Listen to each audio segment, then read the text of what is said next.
Hey guys, I'm Little Artimon and welcome to my channel. And how are you doing today? I'm very excited for today's video because it is part 4 of drawing pride flags as people. I can't believe it's already part 4.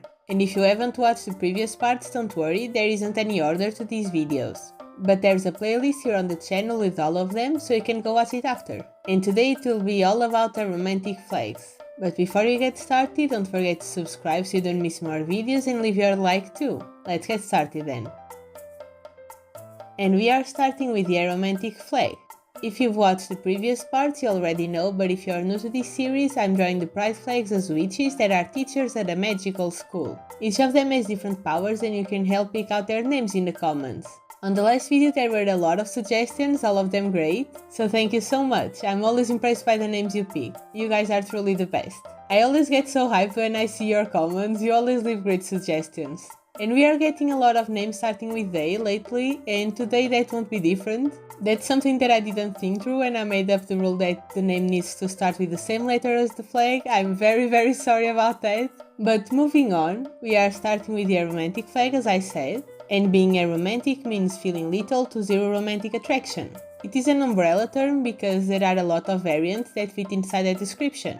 And therefore, just like I did with the other umbrella term flags, this character will have a group of powers all in the same category, while the other characters that belong in the aromantic spectrum have more specific powers. And for this one I decided that they have powers relating to altering or moving physical objects. I think it would be a good contrast to the asexual character having only mind powers.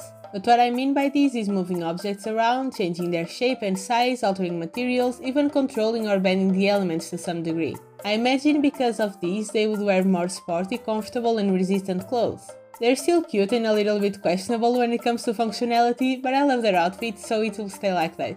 I gave them short braided hair because I think it would be a very practical hairstyle. There aren't many loose hair strands that could catch on fire, for example. I imagine that they are somewhat energetic, but more in the sense that they like physical activities and not as much as being always jumping around and talking a lot. They're also very patient and very direct while talking. It doesn't mean that they are rude, they just don't ramble a lot. They can maintain their focus instead of drifting off into completely different topics in 2 sentences. Moving on to the next one, we have the aromantic spectrum. I did the asexual spectrum last time, so I thought it would be fitting to do this one as well. And the aromantic spectrum is just a collective term that includes every aromantic identity. It is similar to aromantic in terms of definition, but there are some slight nuances that make it different. Last time I made this character a tutor instead of a teacher, and I'm going to repeat that here, so you can think of names starting with A or S for her. She has the same powers as the first character of this video, but instead of being a teacher, she's the one that helps the kids study outside of classes. I gave her a cute dress, but kept it sporty. I don't think all of these powers require being able to move fast when you know what you're doing, but when working with unexperienced students it may be best to have clothes that allow for quick movements. I imagine her being more interested in the more delicate types of power in her personal time. For example, she probably likes to change her clothes magically throughout the day. Maybe she likes to create sculptures out of random pebbles she finds on her free time. And maybe she uses her powers to perfectly fold paper into a cute little origami. And I can imagine her as having musical instruments at home and just playing a whole orchestra by herself. Maybe she even does that at school events. I don't think those skills are related to the power. If you can't play an instrument you would still need to learn it, but this way she can do it almost via magical Bluetooth.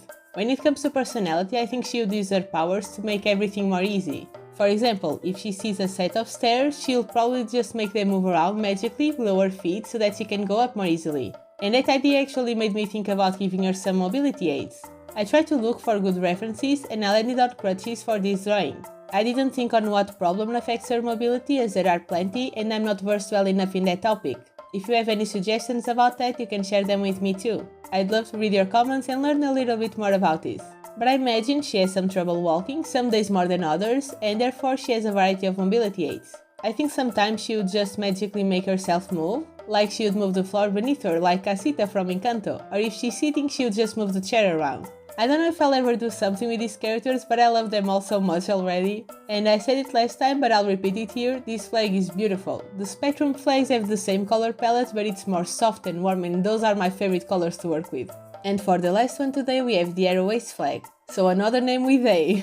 This is the flag that represents people that are both aromantic and asexual, and it has beautiful colors. Because of the meaning I decided that this character will have the powers of the asexual and the aromantic characters. Now that sounds a little bit overpowered, but it isn't. I found the best way to balance this out that actually makes sense. In this universe, magic abilities aren't particular to each person. Everyone is born with magic, but they need to learn how to use it to perfect it. That way, teachers that only teach one specific power are very good at that one. They may know the basics for other types of magic, but they decided to specify their knowledge. On the other hand, the ones that teach a good variety of abilities have less powerful spells. It's like spreading out magic or concentrating it into one specific thing. I think this makes sense, but I'll make a comparison to real life to make it easier.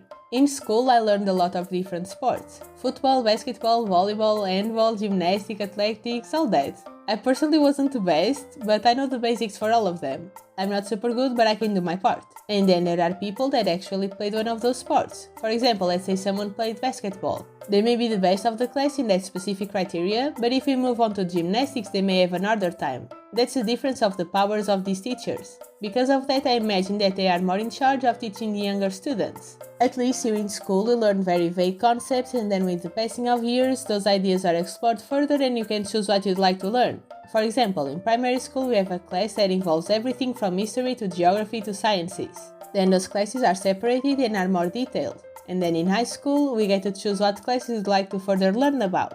And of course, college has even more specific knowledge.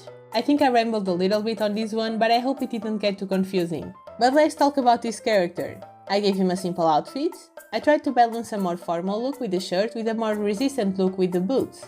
I imagine him as being calm and very patient. Patience is the key to dealing with young kids, I know that for a fact, I've had first-hand experience. But besides that, I think he would be kinda shy and probably likes to read a lot of books in his free time. He's a sweetheart. But there we go, 3 more characters done. Next part will come out in like 2 weeks. Next week's video won't be about this series, it will probably be a chaotic video. But the next part will be about non-binary flags. I'm hyped for it. But thank you for watching until the end. You can leave your flag request in the comments, I love to include all of your flags. Don't forget to leave your like on this video and subscribe so you don't miss future uploads. Thank you guys again so much for watching, I truly appreciate you and I'll see you in the next one. Bye!